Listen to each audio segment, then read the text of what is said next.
Okay, I would like to thank all of you for coming into my seminar on Mexican mythology. Wow! Can I get the first slide, please? Well, as you can see, this is the map of ancient Mexico. It's very confusing, so we're not going to go into that, because that's more fact and not mythology. So next slide, please.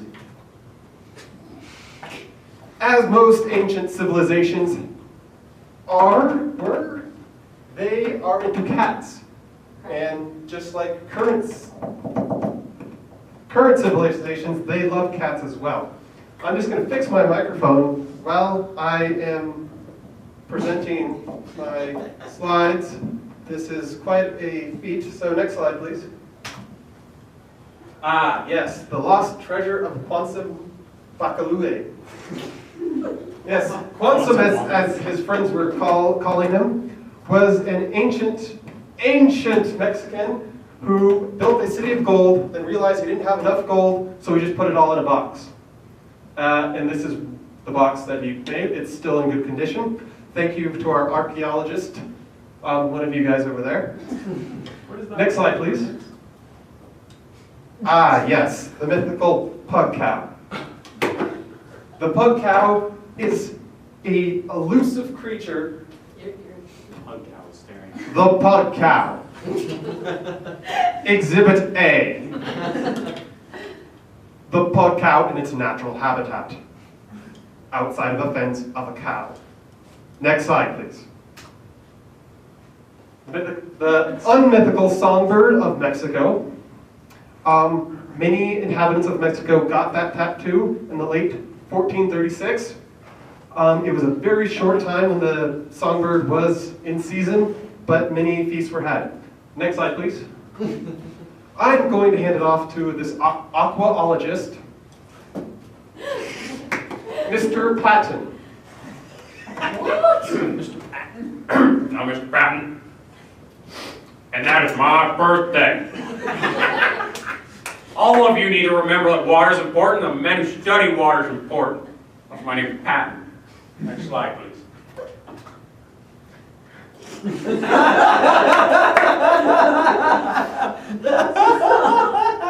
That's me before I started working out.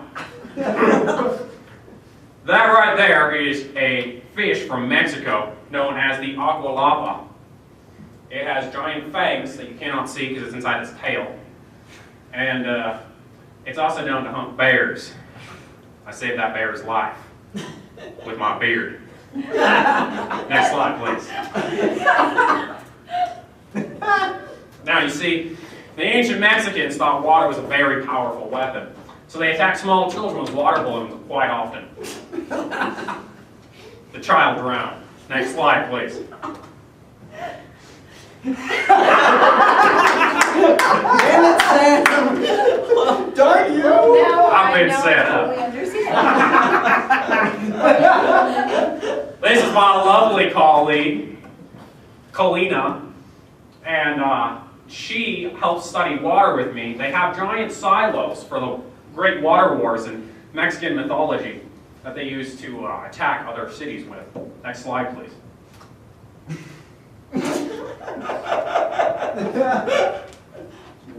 Now, as an aquaologist, I obviously know how to surf. And I just had to show you this excellent surf water that Mexico has. Fortunately, the photographer used a very odd shutter speed. But it looks amazing, doesn't it, folks? Next slide, please. And now I'll hand this off to my esteemed colleague, the geologist, Jesus. James Mikes.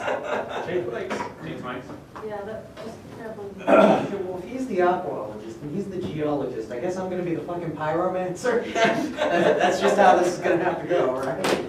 What's the Latin name for air? I'm the geologist, Jesus, and I also studied rocks. From time to time, we noticed that during the hours of the day, rocks got extremely low with radiation, and early in the morning, they would be very, very radioactive, except, of course, around late lunchtime, where they were always radioactive. Next slide, please. Rocks were very profitable in Mexico. They used to sell. You can get rocks for about $1 a pebble. Very awkward. Also, boulders too. That you can get them for $1 too. In fact, they sell anything just to get money. Next slide, please. Apparently, animals also loved eating rocks as well. Apparently, they like this so much. Sometimes animals would sniff their noses, go, "Oh, that's a good one," and then sniff it up with their nose and lick their nose. And that's why some of the animals are very good at touching their tongue with their nose, or their nose with their tongue, whatever way you want to take it at. Next slide, please.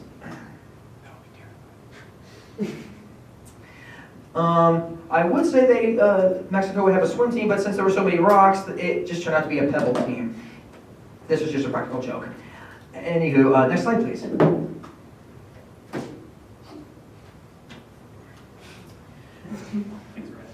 Obviously, they needed to tell the difference between big rocks and little rocks. So this is what they used. But sometimes, though, when they couldn't have enough rocks, they used some other weird things too. So, anywho, next slide, please. And now I'm going to hand it off to our zoologist, Dr. Zuberg. Oh, God. Dr. Northberg. Zuberg, not Zoidberg. Gesundheit. That's the closest thing we have to a joke in my field. Moving on. Ladies and gentlemen, as you can see here quite clearly, this is a map of the United States. This is actually a survey of the Mythological Cryptid Association determining the amount of faith in the chupacabra per region. As you can tell, everyone in California thinks it's total crap. Everyone in North Dakota is convinced, and Texans only believe it when they're drunk. That's what the red is indicating. Now, if we could please move to the next survey. This is actually Patton's brother, Phil. Hold that beer, he paid the iron price. Yes, aye. But what's really worth noting is that he is our specialist on mythozoological research. He was last seen near Guadalajara attempting to hunt down what he described as Bigfoot with a sombrero. We have not seen him in about 3 months. If you find him, please contact us. Do not approach him. That sword is much sharper than it looks in person. Next slide, please. This is another one of our researchers, a shapeshifter known as Greg. What we're not able to see off camera is that it's a perfectly human hand holding this thing. He's just a shapeshifter. He's currently taking the form of a dog. He was of the opinion that there was a strange, occult, mystical energy animating dogs in the greater Tijuana area. We're still trying to do research on that. I can't completely tell you the details of that just yet. Next slide, please. Shut up, cats are adorable. Next slide, please. Hi, Greg. That's not adorable. This is one of our head researchers, Steve. You have a problem and you need to seek therapy. This is the closest thing we're getting to an intervention because I can't do more than this. I have no budget. Next slide, please. And now I would like to hand it over to our Chief Executive Imperator, Lucinda. Would you be so kind? Thank you. So as you can see, in Mexican mythology, there are varying beliefs. And it goes by region and hour. It depends on the day, what the time of day, what Mexicans believe and what they don't. We believe that it's associated with alcohol intake as well, but we're currently doing studies to prove that. As you can see, early in the morning, they are very, very strong in their faith and their myths, and they stand behind them. Then as it gets later on in the day, they start to doubt themselves a little bit, but man, you start, as you get later on into the evening, it just shoots right back up. Next slide, please. Okay, so tattooing is a very common thing in Mexican mythology, as my former associate mentioned about the songbird. This is this represents the Mexican girl. There's a very famous myth in Mexico about a Mexican girl who actually flies with the songbird.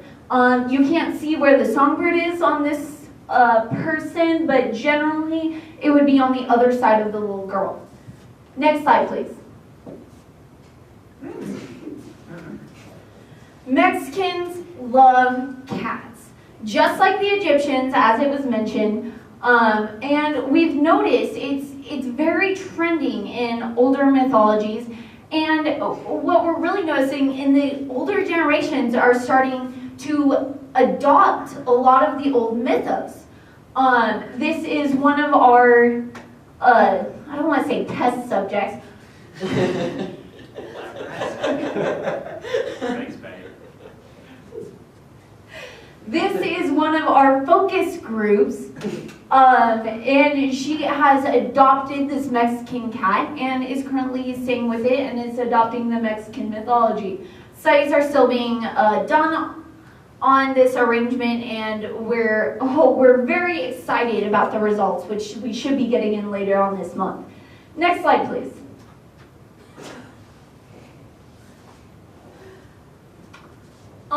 In Mexican mythology, every part of the body is considered sacred, especially the hands, the eyes, the ears, and the mouth. This was a very common symbol. In fact, this was the symbol of one of their gods that they used to worship every day.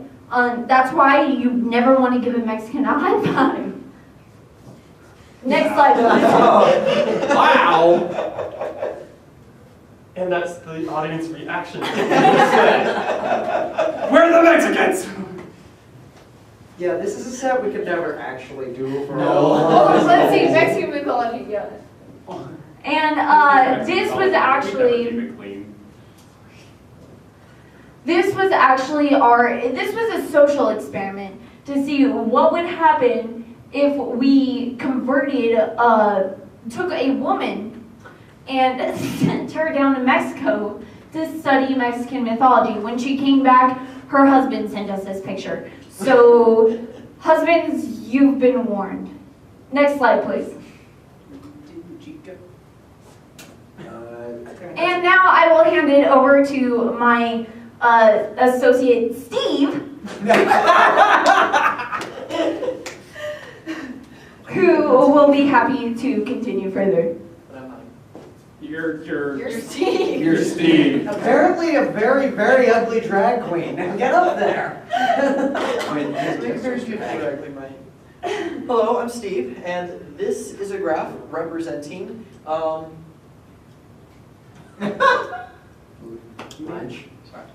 Food. Chocolate is very how often a day the Mexicans will eat ritualistic snacks.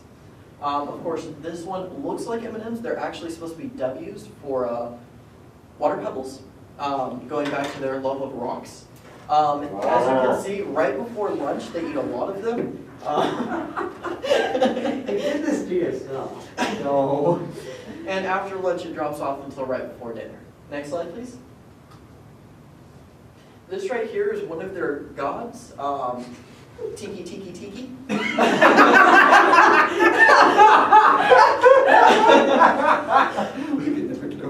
She was known for her love and care of animals and sending them on the enemies of the various ancient Aztec races.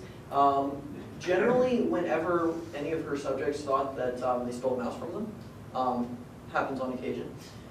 And so she became an action figure in recent times. Next slide, please.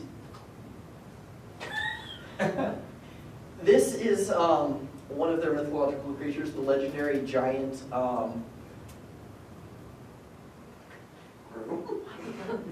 Boy. Chico. best man. He's known for ruining weddings. He's been doing this since ancient times. He's recently taken to enlarging himself. Used to be he'd just stand up and give really bad speeches. Next slide, please.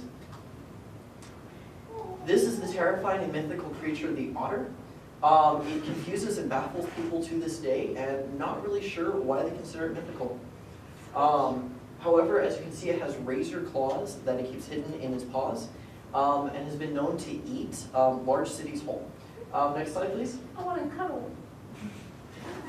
I'm not sure how this picture got in here. It's supposed to be my private collection. I do apologize. Next slide.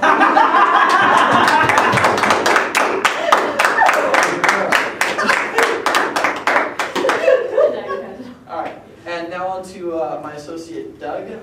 He's our resident chemist. Thank you all. Thank you, especially you, Steve, for not coming in your other attire. Now, this graph is a little different than what we've seen before. This is actually the graph of number of spotted mythical creatures in atomic chemicals. Oddly enough, mythical creatures can shrink down to the size of molecules. And this is a graph over the last month or so, showing the number of mythical creatures and how often they were spotted. Next slide, please. Way back in the day, way before airplanes were invented, so like 1700s, 1800s, they spotted these strange striations in the clouds, and they couldn't come up with anything. It turns out the Bermuda Triangle, which is very close to Mexico, tends to teleport airplanes back in time. So they were actually seeing our current day jet fighters flying through the sky, being very confused without their GPS. Next slide, please. Thomas the Tank Engine. Not really known as a Mexican mythology, but it was adapted from Tiomos, the burrow from Tijuana, and they just updated it for modern times, which it kind of lost some of its meaning. Next slide, please. Let me tell you the story about El Gato Pequito. El Gato Pequito was very fond of grapes and apples. It would sneak into little munchkin houses and eat all the grapes, which would leave the munchkins to starve. Smurf berries. Smurf berries?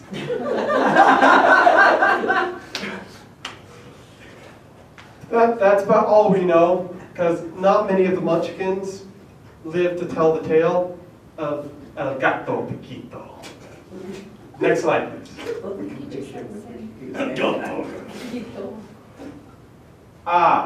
Yes.